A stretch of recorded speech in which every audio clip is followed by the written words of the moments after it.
Look, we just had Kylie Tink on the program that suggested this was a pork barrelling move to win an election in regional seats. It absolutely was, and I would say about Daniel Andrews and his government, it's the dodgiest government in Australia. And I say that because they've gone to every election, 2014, 2018, 2022, based on lies. They promised that they would deliver these games. They got regional Victoria very excited about the investments that would be made in sporting infrastructure, housing and other related services, public transport and the like. And it was all a con.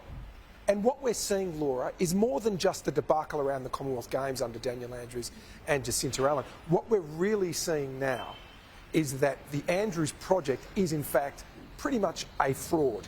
All of it is. You now have to ask the same questions about costings around the suburban rail loop. For our viewers, I know we're talking to a national audience. It's a $200 billion project without a proper business case. Yeah, I wanted to ask you about that. So let me do that. $200 billion for this suburban rail loop, and take us through that. That also, went through key Labor electorates, or was planned to go through key Labor electorates. Economists say it just doesn't stack up. So what have the answers been from the government? Are they still pushing ahead with this? What's the justification? It's insanity that the government is pressing on without a proper business case. And Laura, it's not just me saying that. The respected Grattan Institute is saying that this project should be paused. Now, again, if he can't deliver the Commonwealth Games because of a cost blowout, how is he supposed to deliver the SRL? And again, for our viewers, the same questions about the suburban rail loop have to be now asked about the SEC, which is the government's reinstatement, if you like, of a power generator in Victoria, which has no business case to it, no funding allocated to it. You have to ask the same questions now about other major projects which are blowing out, and its childcare package of $9 billion. So what I'm really saying, Laura, for our viewers is that Daniel Andrews and his colleagues have gone to every election based on lies, it now seems. And what's happening really is that the truth is catching up with them.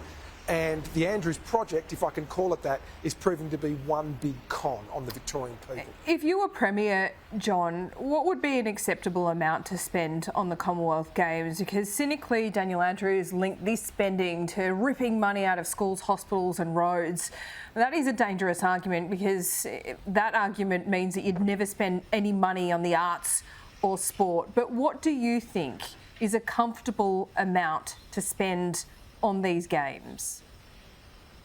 Yeah, look, Laura, I think that something in the realm of what Birmingham paid, which was just shy of $2 billion, why are we being told just now that it's $7 billion? And again, for the benefit of our viewers around the country, just 7 weeks ago in this place, I'm standing on the steps of the Victorian Parliament. Daniel Andrews delivered a budget, and it had costings for the Commonwealth Games at about $2.6 billion. So in the last 7 weeks, it's now apparently escalated to around $7 billion. So I think, looking at the models of earlier games, this could have been delivered modestly. John, just quickly, you said you're going to get to the bottom of this. How do you propose to do that, and what are you exactly talking about? Are you talking about the cost, or the bid for it in the first place, and whether they expected to follow through with it? Everything, Laura, everything now has to be on the table, because we need to know how and against what process was the bid made and accepted, who provided the costings, what pressure did Daniel Andrews and his ministers put on public servants to make this work. And I think what's happened is the whole system has come apart because simply the truth had to come out. So we're looking at a wide range of inquiries, a parliamentary inquiry in the very least, but possibly other agencies of government, whether it's the Auditor General, the Ombudsman, or possibly the Anti-Corruption Commission, depending on what we find. The Anti-Corruption Commission? Oh, absolutely, because we're very concerned now about costings and pressure being put on public servants, what kind of practices were involved here, because this is pretty outrageous when you think about it, Laura. A little over a year ago, the Andrews government announced the Commonwealth Games would be held in regional Victoria. Ever since then, you could have a pile of press releases, right, spruiking the Commonwealth Games and the benefits, and then all of a sudden, with no real notice, we're told it's off.